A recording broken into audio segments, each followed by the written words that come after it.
Hi, Year 6. This is Chapter 2, Part 2. If you remember from yesterday, I left you at the point where Ratty and Mole were deciding whether they would go on an adventure with Toad in his yellow gypsy caravan. Not convinced at the moment, especially Ratty. I think Mole will go with whatever Ratty decides, but we'll have to see. Okay. Come along in and have some lunch, he said diplomatically, and we'll talk it over. We needn't decide anything in a hurry. Of course, I don't really care. I don't want to give pleasure to you fellows. Live for others, that's my motto in life. During luncheon, which was excellent, of course, as everything at Toad Hall always was, the Toad simply let himself go.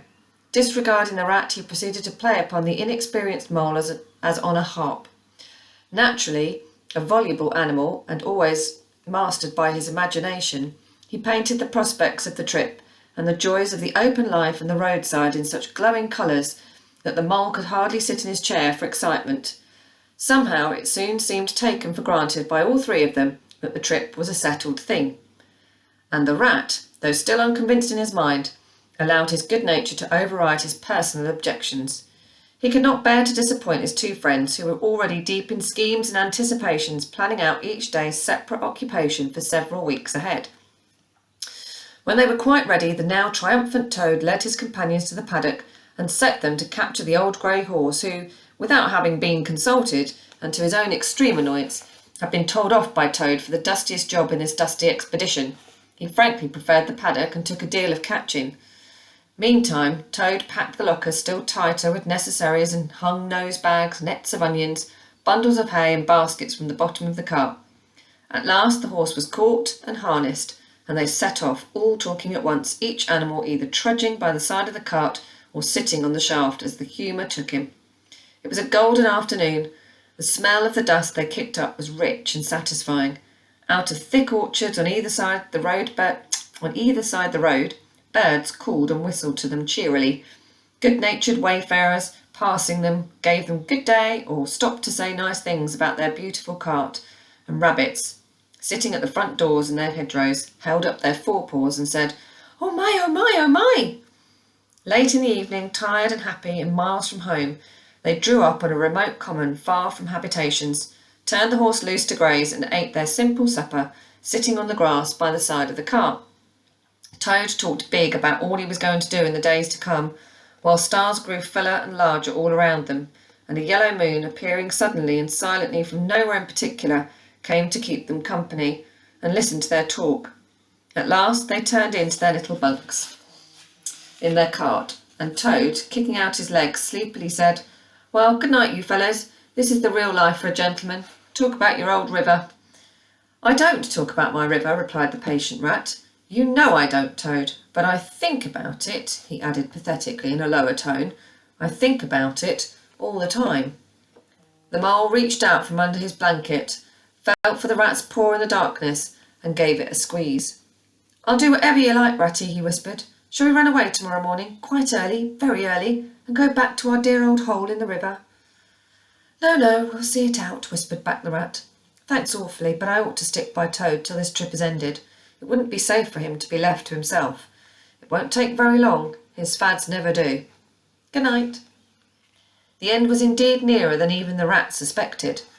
After so much open air and excitement, the Toad slept very soundly, and no amount of shaking could rouse him out of bed next morning. So the Mole and Rat turned to quietly and manfully, and while the rat saw to the horse and lit a fire and cleaned last night's cups and platters and got things ready for breakfast, the Mole trudged off to the nearest village, a long way off, for milk and eggs and various necessaries. The Toad had, of course, forgotten to provide.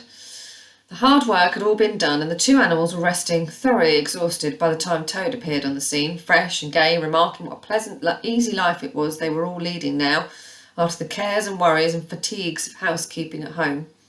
They had a pleasant ramble that day over grassy downs and along narrow by-lanes, and camped as before on a common, only this time the two guests took care that Toad should do his fair share of work. In consequence, when the time came for starting next morning, Toad was by no means so rapturous about the simplicity of the primitive life, and indeed attempted to resume his place in his bunk, whence he was hauled by force. Their way lay, as before, across country by narrow lanes, and it was not till the afternoon that they came out on the high road, their first high road, and their disaster, fleet and unforeseen, sprang out on them. Disaster momentous indeed to their expedition, but simply overwhelming in its effect on the after career of Toad. They were strolling along the high road easily, the mole by the horse's head, talking to him, since the horse had complained that he was being frightfully left out of it, and nobody considered him in the least. The Toad and the Water Rat walking behind the cart, talking together.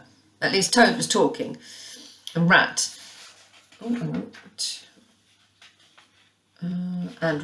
was saying at intervals, "Yes, precisely, and what did you say to him?" and thinking all the time of something very different, when far behind them they heard a faint warning hum, like the drone of a distant bee. Glancing back, they saw a small cloud of dust, with a dark centre of energy, advancing on them at incredible speed, while from out of the dust a faint boop boop wailed like an uneasy animal in pain. Hardly regarding it, they turned to resume their conversation, when in an instant, as it seemed, the peaceful scene was changed with a blast of wind and a whirl of sound that made them jump for the nearest ditch. It was on them. The poop poop rang with a brazen shout in their ears.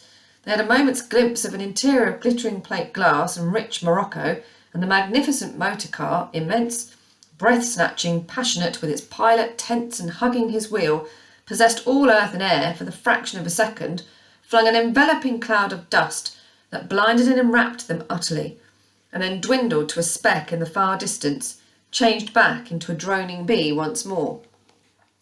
The old grey horse, dreaming as he plodded along of his quiet paddock and a new raw situation such as this, simply abandoned himself to his natural emotions, rearing, plunging, backing steadily in spite of all the mole's efforts at his head, and all the mole's lively language directed at his better feelings. He drove the cart backwards towards the deep ditch at the side of the road. It wavered an instant, then there was a heart-rending crash, and the canary-coloured cart, their pride and their joy, lay on its side in the ditch, an irredeemable wreck.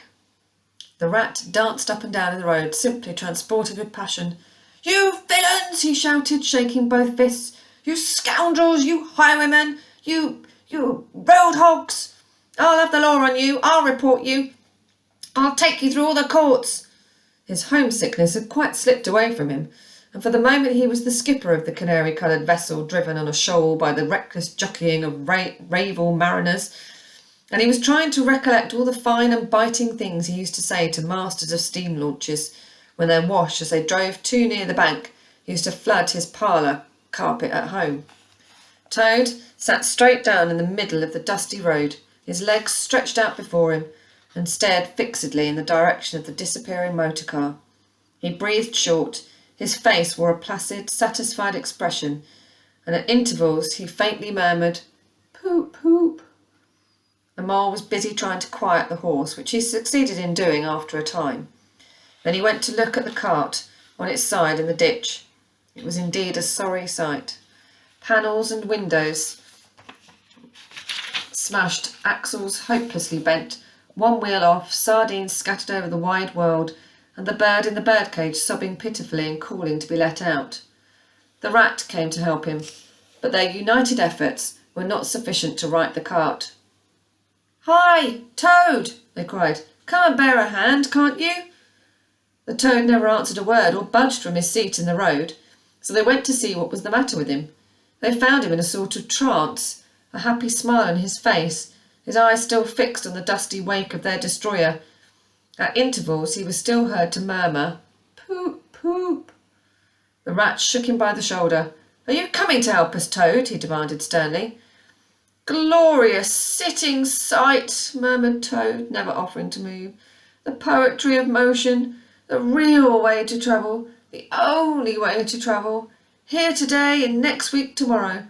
Villages skipped, towns and cities jumped. Always somebody else's horizon. Oh, bliss. Oh, poop, poop. Oh, my. Oh, my." "Oh, stop being an ass," Toad cried the mole despairingly. "And to think I never knew," went on Toad in a dreamy monotone. "All those wasted years that lie behind me, I never knew, never even dreamed. But now that I know, now that I fully realise, oh, what a flowery track lies spread before me henceforth. What dust clouds shall spring up behind me as I speed on my reckless way? What carts I shall fling carelessly into the ditch in the wake of my magnificent onset? Horrid little carts, common carts, canary-coloured carts. What are we to do with him? Asked the Mole of the Water Rat.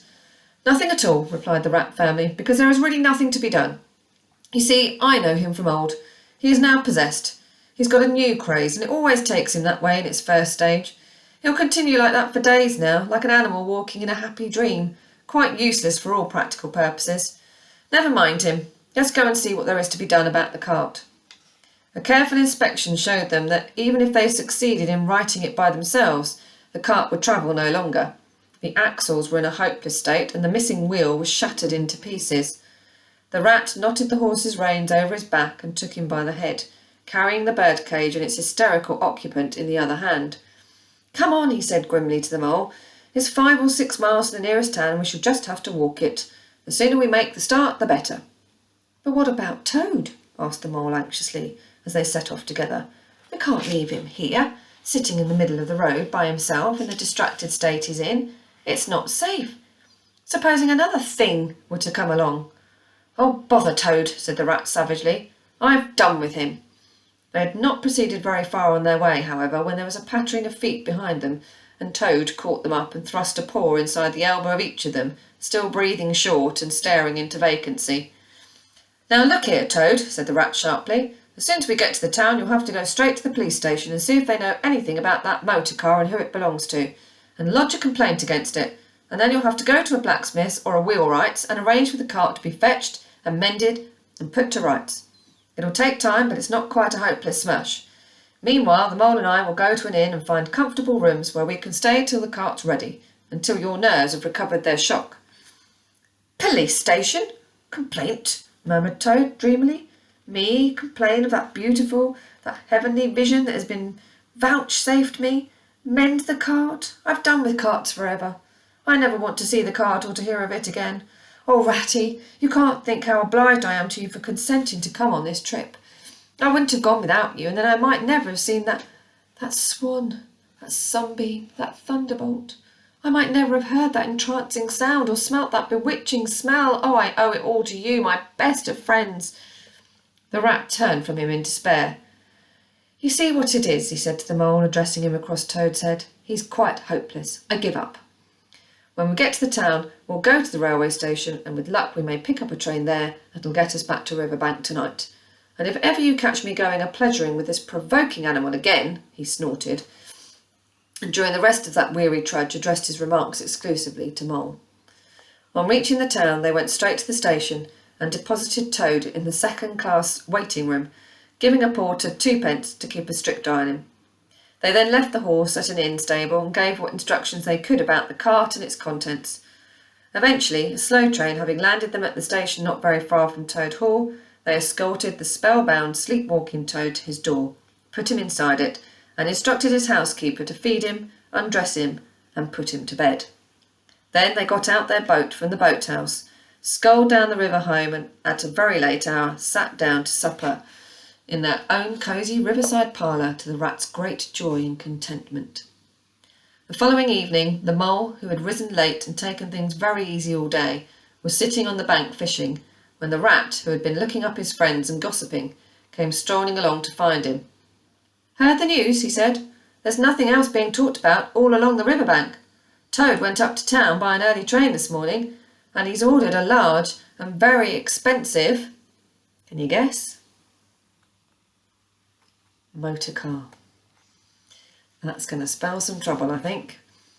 So, tune in for chapter 3 tomorrow and find out what happens when Toad gets behind the wheel of a car. Have a good day. See you soon. Bye.